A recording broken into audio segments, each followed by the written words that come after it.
ओम श्री परमात्मा नमः। मैं आचार्य हृदय अवस्थी आप सभी का शास्त्र चर्चा चैनल पर हार्दिक स्वागत करता हूँ। परम पूज्य गुरु जी प्रातः स्मरणीय वेद मूर्ति तपोनिष्ठ गीता उपनिषद पुराण और धर्मशास्त्र के विशेषज्ञ और संस्कृत धर्म विज्ञान संकाय में व्याकरण विभाग के पूर्व विभाग अध्यक्ष काशी विश्वविद्यालय वाराणसी हम लोग को चरक संहिता पर ज्ञान दे रहे हैं। शारीर स्थान है 8वां अध्याय और 28वें अंश से गुरु जी हम लोग को सरल शब्दों में अर्थ सिखाएंगे। चलते हैं गुरु जी की ओर। यल्लीलायित विश्वमें तदखिलं यस्मिन् पुनर्लीयते यस्मात् स्थावरजङ्गमात्मविदं लोकं दरीदृश्यते भासा यस्य विभान्ति सर्वजगतः ज्योतिंषि सर्वात्मना तं देवं जगदेककारणमयं वंदे त्रिलोकीश्वरम। शास्त्र चर्चा इस चैनल से संबद्ध सभी विद्वद्गण, सभी जिज्ञासु छात्रवृंद, सहृदय सज्जन वृंद एवं इस चैनल के व्यवस्थापक आचार्य हरिहृदय अवस्थी जी, आप सभी का चरक संहिता के शारीर स्थान प्रकरण के जाति सूत्रीय शरीराध्याय के विचार परंपरा में स्वागत है। आज हम लोग इस अध्याय के 28वें अंश से विचार प्रारंभ कर रहे हैं। इसमें यह बताया गया है कि ऐसी गर्भवती स्त्री है जिसका गर्भ प्रसुप्त रह रहा है, स्पंदन नहीं कर रहा है। ऐसी गर्भिणी स्त्री की चिकित्सा का स्वरूप क्या होगा, कैसे करना चाहिए जिससे उसका गर्भ पुष्ट हो और वह सुंदर स्वस्थ शिशु को जन्म दे। यस्याह पुनर्गर्भः प्रसुप्तो न स्पंदते ताम शेन मत्स्य गवय शिखि ताम्रचूड तिरीणा मन्यतमस्य सर्पिष्यता रसेन माशयूषेण वा प्रभूत सर्पिषा मूलकयूषेण वा रक्तशालीनाम् ओदनं मृदु मधुर शीतलं भोजयेत् तैलाभ्यांगेन चास्याः अभीक्ष्णमुदरवस्ति वक्षणोरुकटिपार्श्वपृष्ठ प्रदेशानीश दुष्णेनोपचरेत्। तात्पर्य है यस्याः पुनर्गर्भः प्रसुप्तो न स्पंदते, जिस गर्भिणी स्त्री का गर्भ प्रसुप्त है, स्पंदन नहीं कर रहा है अर्थात चल नहीं रहा है, उस स्त्री की चिकित्सा कैसे करना चाहिए। तो पहले तो ये प्रश्न होता है कि इसका अनुभव कैसे होगा। तो दूसरे व्यक्ति को उसका अनुभव नहीं होगा, माँ को ही उसका अनुभव होता है कि उसका गर्भ स्पंदन कर रहा है कि नहीं कर रहा है। तो ऐसे गर्भिणी स्त्री को बाज है, मछली है, गवय है जिसको नील गाय कहते हैं, मोर है, मुर्गा है, तीतर है, इनमें से किसी भी एक का मांस रस जिसमें घी डाला गया हो उसको खिलाना चाहिए। परंतु इसका भोजन वही स्त्री करेगी जो मांस भक्षण करती हो, किंतु ऐसी स्त्री है जो मांस भक्षण नहीं कर सकती है। तो उसके लिए क्या उपाय होगा। तो उसके लिए आचार्य कहते हैं कि माशयूषेण अर्थात उड़द की दाल और प्रभूत सर्पिषा मूलक यूषेण जिसमें पर्याप्त घी डाला गया हो, अथवा रक्तशाली नाम ओदनम ऐसे चावल जिसको साली कहते हैं अर्थात जो 60 दिन में पकने वाली है, जिसका चावल प्रायः लाल जैसे होता है, उस चावल में मूली के रस को मिलाए, उसमें घी डाले और जब वह मुलायम हो, मधुर हो, शीतल हो जाए अर्थात बहुत गर्म उसको नहीं खाना चाहिए, तो ऐसे उसको ले खाने के लिए दे। और उसके शरीर में गुनगुना तेल का मालिश करना चाहिए। कहाँ कहाँ करना चाहिए। तो उदर में करना चाहिए, वस्ति में करना चाहिए, वंक्षण में करना चाहिए, जांघों में करना चाहिए, कटि प्रदेश में करना चाहिए, दोनों पसलियों में और पीठ में उस तेल का मालिश करना चाहिए जिससे उसका गर्भ पुष्ट होता है।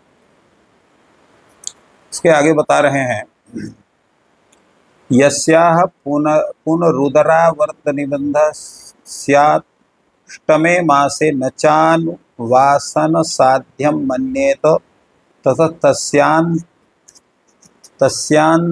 तस्यास्तद्विकार प्रशम प्रशमनमुपकल्पयते निरूहम उदावृतो ह्युपेक्षितः सहसा सगर्भां गर्भणीं गर्भम अथवातिपातयेत्। जिस गर्भिणी के 8वें महीने में का उसका चल रहा है, उदरावर्त रोग के कारण मलबंध हो गए, अर्थात उसको साफ जो है उसको दीर्घ शंका नहीं हो रही है, वह विबंध अनुवासन वस्ति देने से भी दूर नहीं हो सकता है। तो ऐसी अवस्था में वैद्य को क्या करना चाहिए? तो उस पर कहा कि जब वैद्य ऐसा समझ ले रहा है तो उसके उक्त विकार के शांति करने के लिए निरूहण वस्ति का प्रयोग करना चाहिए। और क्योंकि उपेक्षित अर्थात समय पर उचित चिकित्सा अगर हम नहीं करते हैं तो उदरावर्त रोग एकाएक गर्भ सहित गर्भिणी अथवा केवल गर्भ का विनाश कर सकता है अथवा दोनों का विनाश कर सकता है। तो इसलिए उसकी चिकित्सा आवश्यक है। करना क्या चाहिए?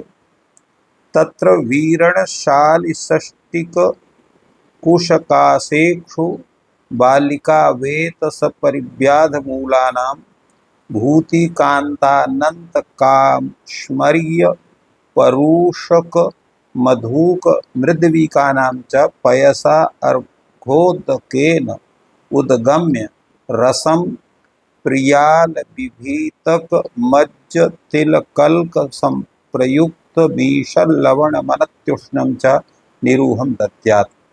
व्यपगत विबंधां चैनां सुखसलिल परिषिक्तांगीं स्थैर्यकर मविशदाहिनमाहारं भुक्तवतीं सायं मधुरक सिद्धेन तैलेन अनुवासयेत्। निब्जां त्वेनां स्थापनानुवासनाभ्यामुपचरेत्।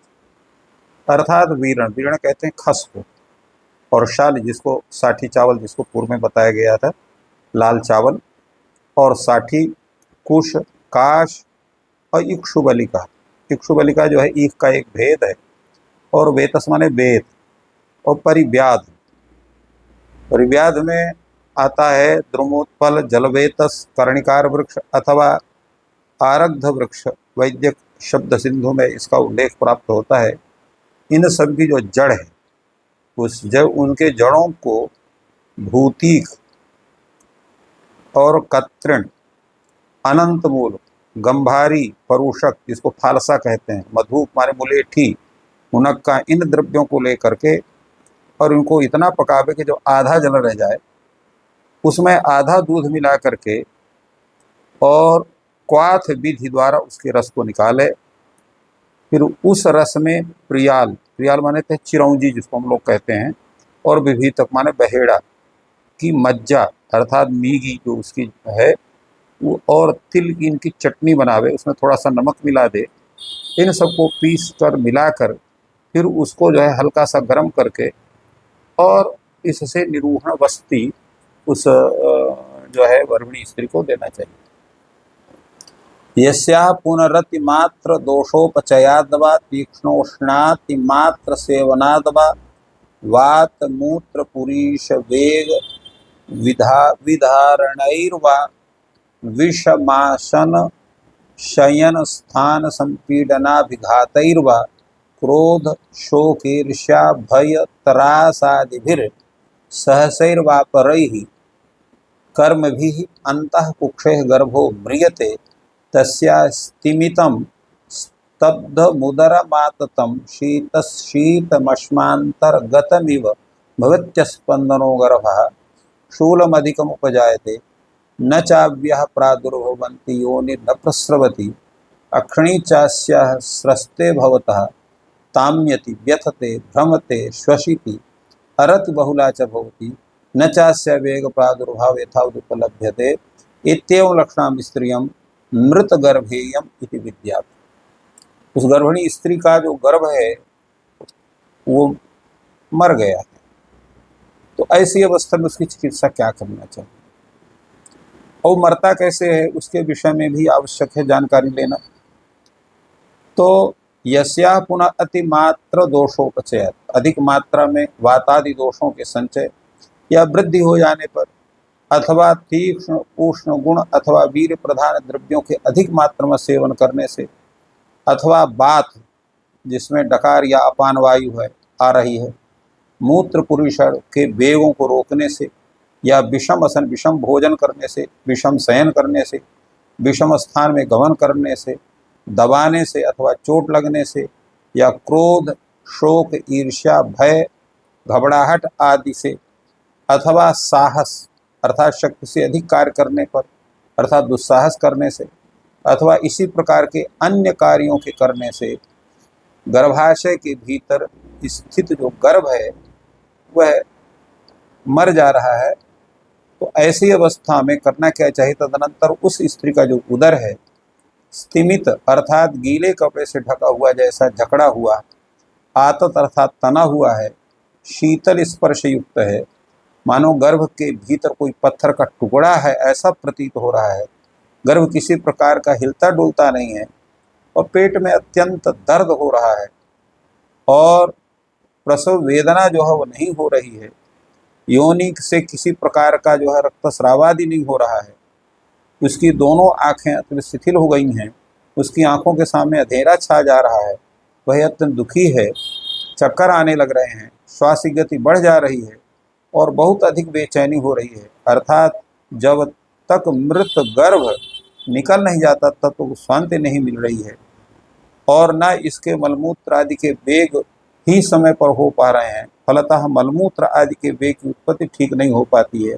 इस प्रकार से लक्षणों से युक्त स्त्री को जानना चाहिए कि उसका गर्भ खत्म हो गया है, तो फिर उसकी अगली चिकित्सा करना आवश्यक होता है। तो क्या करना चाहिए उसे? उसके लिए आगे कहते हैं, तस्य गर्भशल्यस्य जरायु प्रपातनम कर्म संशमनम इत्याहो रेके मंत्रादिकमथर्व वेद विहितमित्येके परिपृष्टकरणवा शल्य हर्त्रा हरणमित्येके।